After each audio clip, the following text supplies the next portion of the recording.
Hello everyone, my name is Ziyaul Haque from 3rd year ECE department, and today I want to discuss about the topic pulse code modulation. What is pulse code modulation?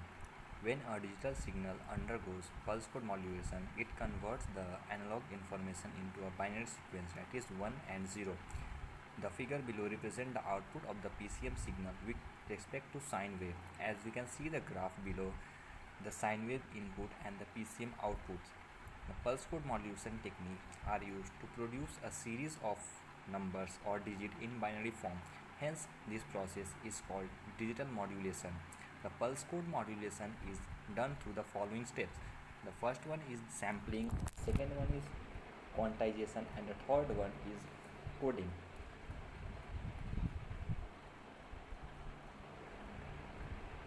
Sampling is a process of selecting a subset of individuals or items from a large group to study and draw conclusion about the entire group. Next is quantization. Quantization is the process of mapping a continuous range of values to a smaller discrete set of values. This is essential. It is essentially the process of converting a continuous signal into a digital representation. And the third step is coding. In digital communication, coding refers to the process of converting information like text, audio, or video into a format suitable for transmission over a digital channel. Next, we can see block diagram of pulse code modulation. In the block diagram, we can see that the analog signal passing through sampling, then we will get sampling output, then quantizer, then we will get quantized output, then after that encoding, and then digital output.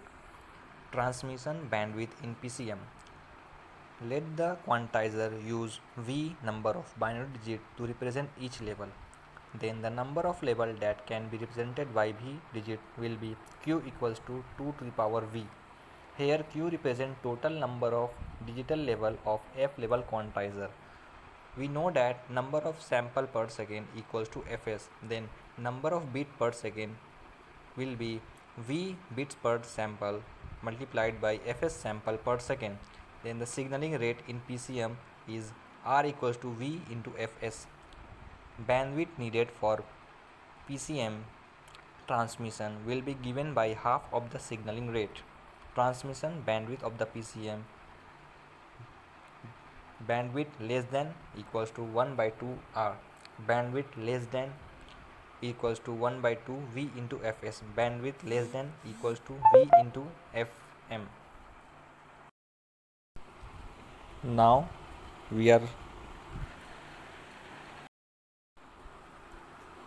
the PCM of speech signal. Most of the significant spectral components of speech signals are contained in a range of 300 to 3400 Hz. Therefore, the Nyquistic rate will be 2 into 3400 equals to 6.8 kHz. Practical sampling rate Fs equals to 8 kHz.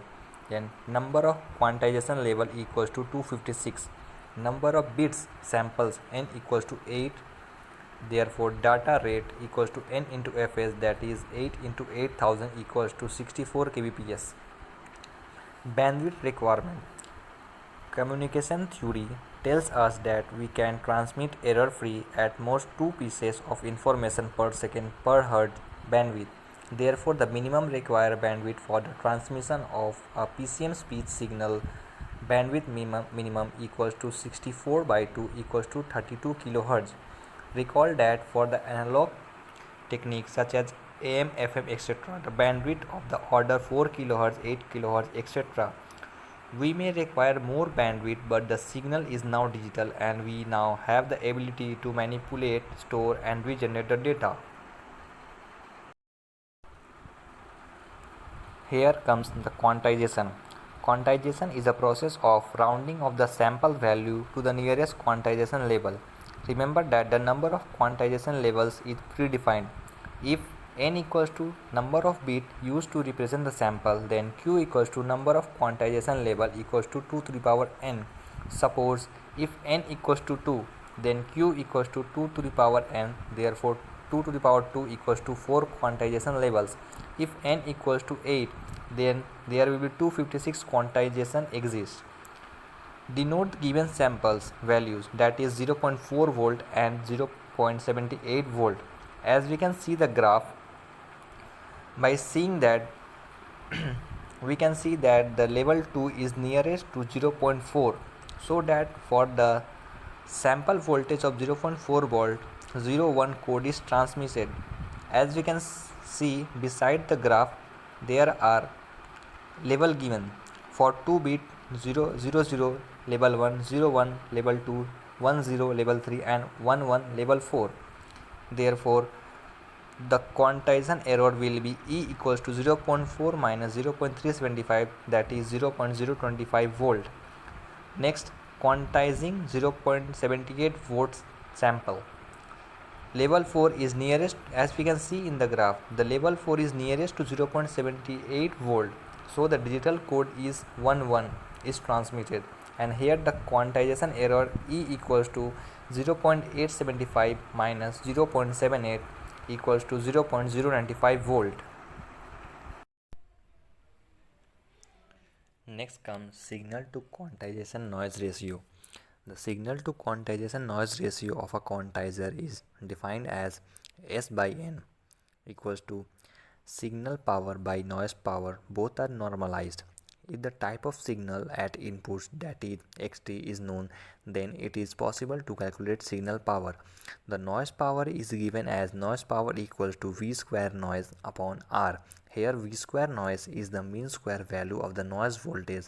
Since noise is defined by random variable epsilon and PDF f epsilon, its mean square value is given as mean square value equals to epsilon square.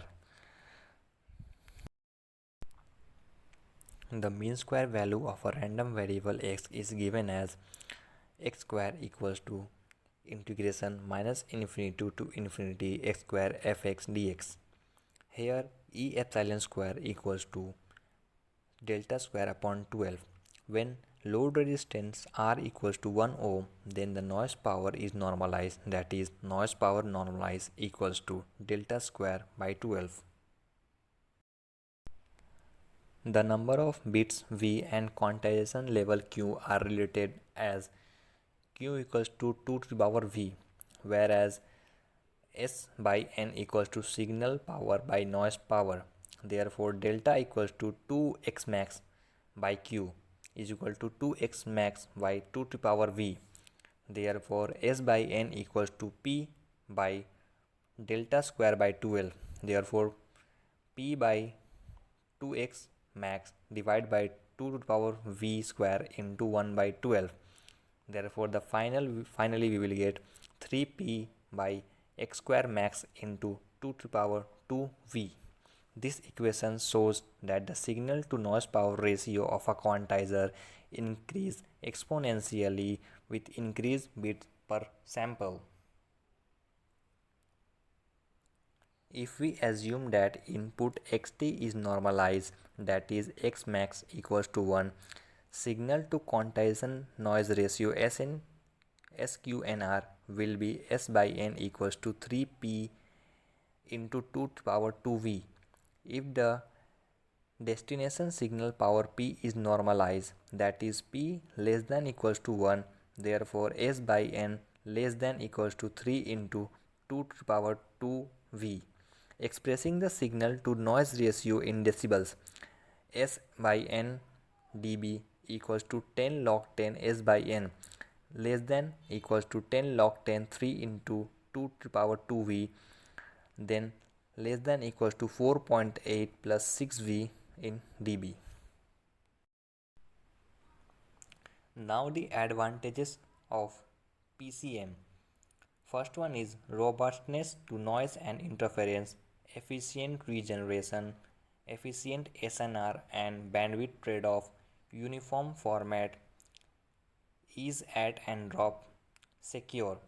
And the disadvantages of PCM is, first one is the large bandwidth required for transmission, second one is noise and crosstalk leave low but attenuation will be increased.